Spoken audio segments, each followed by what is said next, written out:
कहानियों की क्यारी में प्रस्तुत है हास्य कहानी एक कंजूस जिससे भगवान भी हार गए।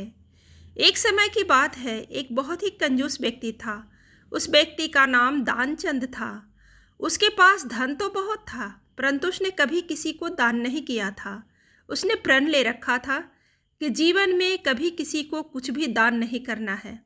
उसके घर से कुछ किलोमीटर दूर गंगा नदी बहती थी, परंतु वह कभी गंगा स्नान करने नहीं गया, क्योंकि गंगा स्नान करने के बाद पंडित पुजारियों को कुछ दान दक्षिणा देनी होती है। गंगा स्नान के बाद दान करना पड़ेगा, इसी डर से वह कभी गंगा स्नान करने ही नहीं गया। उसकी पत्नी उसे दान पुण्य करने के लिए कहती थी, परंतु वह कहता, इतनी बड़ी दुनिया में हमारा छोटा सा दान करने से क्या होगा। एक दिन उसकी पत्नी ने कहा, अब तो आपका बुढ़ापा आ गया, आप दान पुण्य तो कुछ करते नहीं, कम से कम एक बार जाकर गंगा स्नान ही कराओ। पत्नी की बात मानकर उसने गंगा स्नान करने की हामी भरी। उसके घर से गंगा नदी 12 किलोमीटर दूर थी। रास्ते में कहीं पैसा खर्च ना हो जाए, इसलिए वह 12 किलोमीटर पैदल ही चला गया। जब दानचंद गंगा नदी के किनारे पहुंचा तो उसे लगा कि घाट पर जाएंगे तो पंडित दान दक्षिणा मांगेंगे, इसलिए वह स्नान करने मुर्दा घाट चला गया। मुर्दा घाट बिल्कुल सुनसान था। उसने इधर उधर देखा, कोई दूर दूर तक नहीं था। उसने जल्दी से गंगा जी में एक डुबकी लगाई। भगवान जो घट घट के बासी हैं, वह उसे यह सब करता देख रहे थे। भगवान को एक मजाक सूझी। भगवान वहाँ पर एक पंडित का रूप बनाकर प्रकट हो गए। जैसे ही दानचंद डुबकी लगाकर बाहर निकला, पंडित रूपी भगवान बोले, यजमान की जय हो। पंडित को देखते ही दानचंद काँप गया। वह बोला, यह तो हद हो गई, यह पंडा तो मुर्दा घाट पर भी आ गया। पंडित ने बताया कि मैं एक संतोषी ब्राह्मण हूँ और एकांत में यहाँ मुर्दा घाट पर ही रहता हूँ। यहाँ पर कभी कभी आपके जैसा कोई यजमान आ जाता है और मेरा साल भर का इंतजाम इकट्ठे ही कर देता है। आज आप आए हैं, आपको मेरा 1 वर्ष का इंतजाम करना है। दानचंद बोला, मैं इतना दान नहीं कर सकता। पंडित बोला, दान तो अपनी श्रद्धा के ऊपर होता है, इसलिए आप 6 महीने का इंतजाम कर दो। दानचंद बोला, मैं 6 महीने का इंतजाम भी नहीं कर सकता। पंडित बोला, तो 3 महीने। दानचंद फिर बोला, नहीं। पंडित बोले, 1 महीने का ही कर दो। दानचंद बोला, मैं 1 महीने का तो क्या, मैं 1 दिन का भी इंतजाम नहीं कर सकता। अब पंडित ने कहा, आपको कुछ न कुछ तो दान करना ही पड़ेगा, नहीं तो हम आपको जल से निकलने नहीं देंगे। थक कर दानचंद बोला, 1 आने का दान करूँगा, वह भी उधार। मेरे पास अभी तो कुछ नहीं है, इसलिए मेरे घर आकर 1 आना ले आना। पंडित ने दानचंद को 1 आना दान करने का संकल्प दिलवा दिया। दानचंद ने सोचा, मेरा घर तो यहाँ से 12 किलोमीटर दूर है, यह पंडित 1 आने के लिए इतनी दूर थोड़ी ही आएगा, इसलिए वह संकल्प लेकर अपने घर आ गया। घर पहुँचते पहुँचते शाम हो गई। वह इतनी दूर चल कर आया था, इसलिए थक गया था। वह सोने ही जा रहा था, तभी उसके दरवाजे पर उस पंडित ने दस्तक दी। पंडित बोले, यजमान की जय हो। दानचंद की पत्नी ने दरवाज़ा खोला। वह पंडित को देखकर लौटी और दानचंद से पूछा, क्या किसी पंडित को कुछ देने की कह आए हो। दानचंद बोला, हाँ, मैंने एक पंडा को 1 आना देने का संकल्प लिया है। पत्नी बोली, वह पंडित जी अपना 1 आना लेने दरवाजे पर खड़े हैं। दानचंद ने सोचा, वो पंडित 1 आने के लिए इतनी दूर आ गया।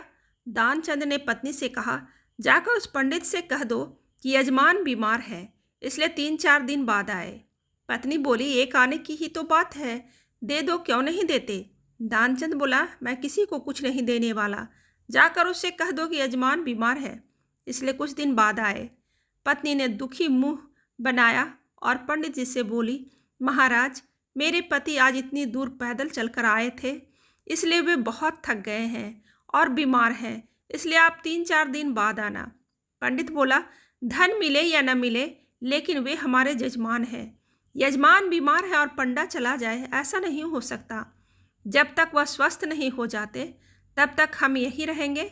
हमारा यहाँ रहने का इंतजाम कर दो, हम यहीं पर प्रसाद बनाएंगे और यहीं भजन करेंगे और यहीं पर प्रसाद ग्रहण करेंगे।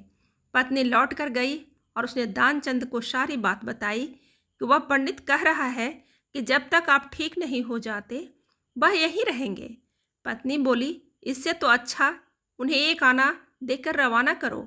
दानचंद बोला, 1 आना क्या, ऐसे ही आता है, मैं उस पंडित को कुछ नहीं देने वाला। तुम जाकर उस पंडित से कह दो कि यजमान मर गए। ध्यानचंद को योग का अभ्यास था, इसलिए वह सांस रोककर पड़ गया।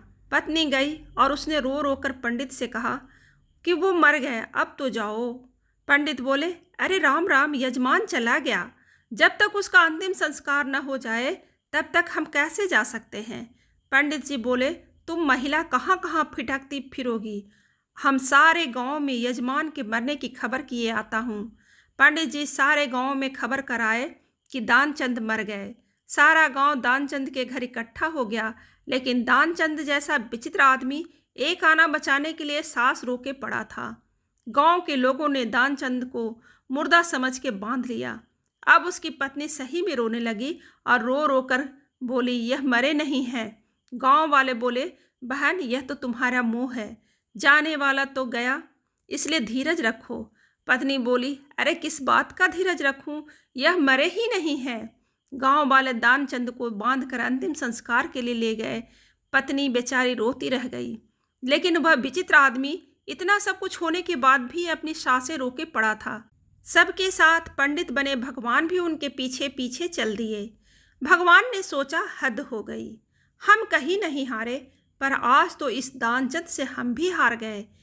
ऐसा गजब का विचित्र आदमी हमने कभी नहीं देखा। 1 आना बचाने के लिए ये आदमी बिना मरे पड़ा रहा और चला जा रहा है।